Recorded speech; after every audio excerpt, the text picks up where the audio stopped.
Il s'agit d'une patiente de 80 ans avec ictère, dilatation des voies biliaires et du canal pancréatique principal, en amont d'une tumeur probable de l'isthme pancréatique, chez une patiente avec antécédent de cancer bronchique jusque-là en rémission. Dans le bilan, mise en évidence également d'une lésion spiculée bronchique semblant évolutive. Il a été proposé un drainage biliaire et une ponction de la lésion pancréatique.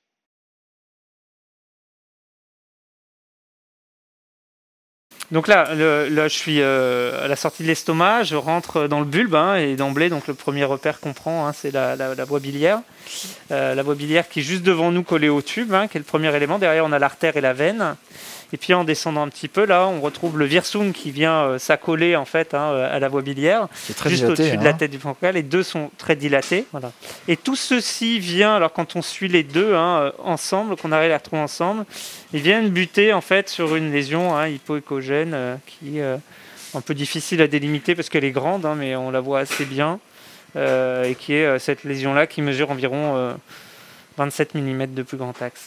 Et la question maintenant, c'est de savoir comment on dérive. Voilà. L'hépatico, non, parce qu'on a d'autres solutions beaucoup moins morbides. Donc l'hépatico, c'est en dernier recours. Là se pose la question donc, soit d'un abord rétrograde classique, soit d'une cholédocobulbaire au vu de la taille de la voie biliaire. Alors on a pas mal discuté. Bon, en peu de temps, mais on a discuté un peu. Et en cherchant, en fait, on a vu qu'on avait une voie biliaire qui se vidait un peu avec de la bile spontanément. Donc ça nous a convaincus à tenter l'abord rétrograde, ce qui est un peu notre habitude quand même. C'est avant de se lancer dans des drainages extra-anatomiques de cholédocobulbaire, on tente au moins une fois en rétrograde. C'est discutable et on pourra en discuter avec, a priori, finalement, une technique maintenant de cholédocobulbaire qui est suffisamment bien maîtrisée avec des prothèses d'apposition qui permettent quand même de le faire en toute sécurité et finalement en limitant le risque de pancréatite aussi. Donc on peut se poser la question. Mais c'est vrai qu'au jour d'aujourd'hui, notre attitude reste pour l'instant l'abord rétrograde premier, tentative, si échec ou si impossibilité, cholédocobulbaire. Et si on a tendance à préférer prioriser la cholédocobulbaire en cas de dérivation plutôt qu'une hépatico gastrostomie qui, elle, est quand même plus morbide que la cholédocobulbaire. Alors, on a hésité aussi. C'est un patient qui est assez âgé, qui a pas mal de comorbidités. On hésitait à lui faire un prélèvement ou non. On a finalement décidé de lui faire, parce qu'a priori, il serait peut-être accessible à une chimiothérapie. Et donc, on a choisi une aiguille Boston Acquire, une FNB, puisque il n'y a plus trop de discussions possibles avec les FNA maintenant. Voilà. Donc là, je suis plutôt pas mal, je crois. Je vais retirer mon stylet. Voilà. Là, on est dedans. Alors, il y a différentes techniques. Là, on peut faire du slow pull déjà pour commencer. Si tu veux bien retirer progressivement le stylet. Vas-y. Ça a l'air assez mou. C'est mou, ouais, effectivement. On va se mettre à pression négative. Ouais. On sent bien que ça craque un peu. C'est plutôt bon signe. Et je tourne. Vas-y. Voilà, donc on fait le prélèvement. Donc en essayant de faire ce fanning là maintenant, donc assez bien connu. En essayant de prendre en différents passer dans toute la lésion. On voit même sur l'image que tu craques les tissus là. Je vais regarder un petit œil sur la seringue et être sûr qu'il n'y a pas de saignement, ce qui n'est pas le cas. Alors, on va regarder ce qu'on a prélevé.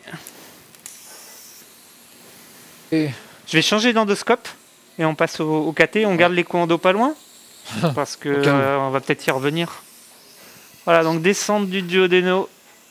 Hop, on va se placer. Donc finalement, ça ne devait pas descendre. Et puis finalement, ça descend parfaitement bien. Donc on va essayer. Donc, on vient de faire la ponction. C'est ce qui explique un peu les traces de sang. Et la papille doit être juste là. Et d'ailleurs, c'est probablement un peu de caillot qui sort par la voie biliaire.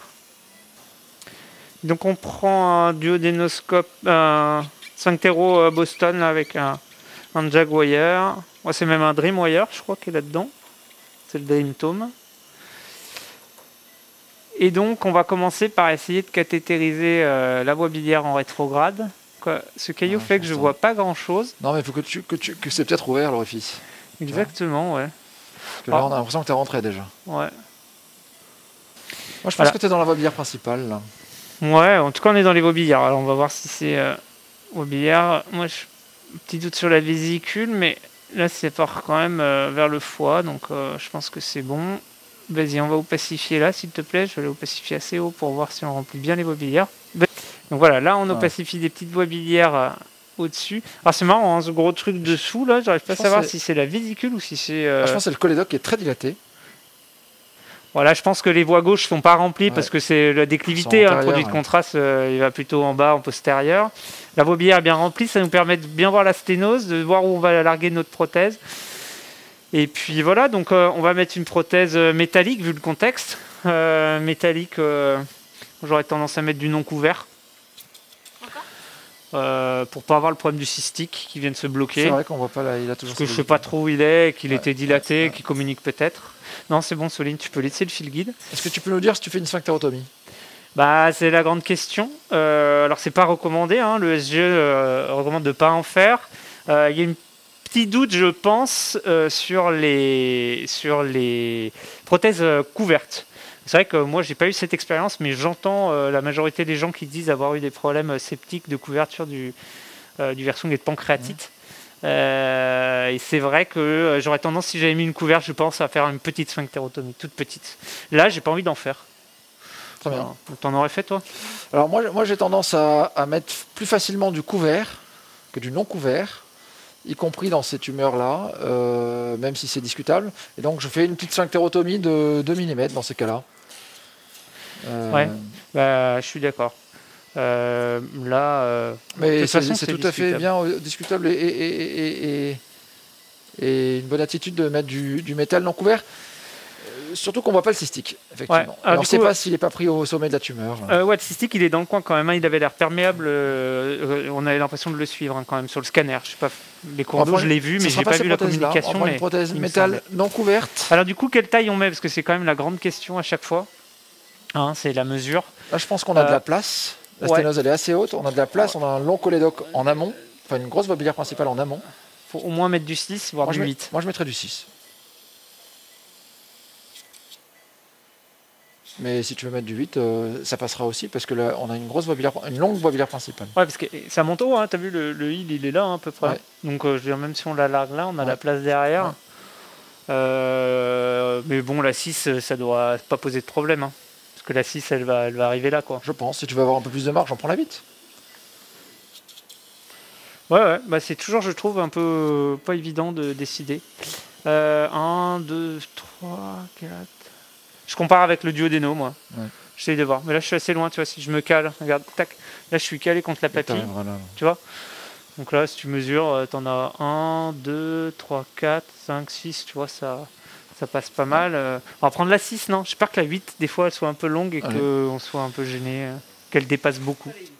Très bien. 10, 6, non couvert. 10, 6, non couverte. Donc, on se positionne hein, avec... le marqueur jaune là qui est la fin de la prothèse juste devant moi qui va petit à petit en fait reculer. Moi je vais le retenir puis on va se fixer surtout sur l'ouverture de la prothèse là-haut.